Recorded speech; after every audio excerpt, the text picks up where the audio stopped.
નહીં.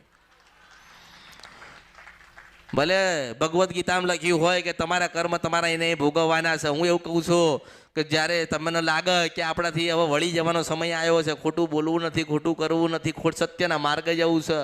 બધા જ રસ્તા હવે બંધ થઈ ગયા છે, પણ અમારે સત્યના માર્ગે ચાલવું છે.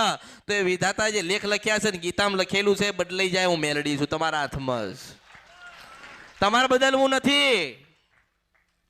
હવે 12 બૈરા કરીને મારી પાસે આવ્યો હોય ને એની માનમાં ના ગમ્યું હોય તો એમ મારે તો કહેવાનું ને, પટેલ કહેવાનું ને, અહીંયા જ બેઠ્યો છે એટલે કહું કે તારા ધંધા આજે બંધ થઈ ગયા, તારી પડતી આવી, કોઈ તારી પાસે સંબંધ રાખવા તૈયાર નથી તો સાંભળીને જા, હું તને મળું કે ના મળું. સાંભળીને જા, હું મેલડી છું, અમૃતની મેલડી છું.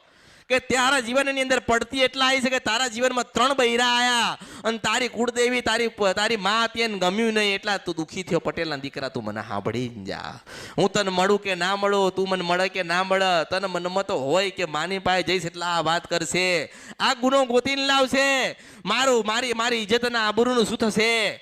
તો જે દાડે તમે આ કુકર્મ કર્યું ત્યારે તમારી ઇજ્જત અને આબરૂ નથી પડી, પણ તમારી માં નારાજ થાય. તમારી માએ તને 3 ધંધા આપ્યા, ત્યાં 2 દીકરા તને આલ્યા છે, તોય તું ખોટા માર્ગે ગયો, સત્યના માર્ગે ચાલ્યો નહીં. અને તે તારી કુળદેવી પાસે દગો કર્યો, તારી પત્નીની પાસે તે દગો કર્યો છે, એટલે તારા ધંધા બધા બંધ થઈ ગયા છે. તારા 2 મિત્ર તારા 40 લાખ રૂપિયા લઈને ગતાર્યા છે, પણ યાદ રાખજે કે તારી કુળદેવીનો થઈ જાય ને માની માફી માગી લે. અને બાળકોને સાચવ, મા બાપની સેવા કર. અને ગામડામાં જા ને હનુમાનજીનું મંદિર છે ત્યાં સેવા ચાલુ કરજે. તારા 40 લાખ રૂપિયા લઈ ગયેલા હોય 2 જણા પાછા ના લાવન તો પટેલ મારું નામ મેલડી નહીં, હું મેલડી છું.